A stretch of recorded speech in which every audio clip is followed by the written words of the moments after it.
310 acre സ്ഥലത്ത് 539 കോടി രൂപ ചെലവിലാണ് കാസർഗോഡ് പെരിയയിൽ കേന്ദ്ര സർവകലാശാലയ്ക്ക് സ്ഥിരം കെട്ടിടം നിർമ്മിക്കുന്നത്.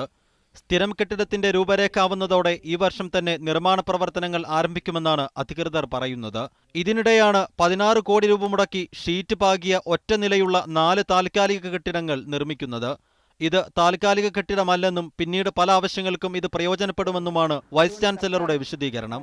ചില ഡിപ്പാർട്ട്മെന്റുകളെങ്കിലും ഇപ്പോൾ നിൽക്കുന്ന സ്ഥാപനങ്ങളിൽ വിഷമിക്കുന്ന ഡിപ്പാർട്ട്മെന്റുകൾ സ്ഥലമില്ലാതെ, പ്രത്യേകിച്ച് കമ്പ്യൂട്ടർ സയൻസ്, മാത്തമെറ്റിക്സ് ഒക്കെ. അപ്പോൾ ഇപ്പോൾ നിൽക്കുന്ന മറ്റ് ഡിപ്പാർട്ട്മെന്റുകൾക്ക് അല്പം സ്ഥലം കിട്ടുകയും ചെയ്യും. അതിനുവേണ്ടി ഇതൊരു ട്രാൻസിറ്റ് ക്വാർട്ടേഴ്സ് പോലെയാണിത്.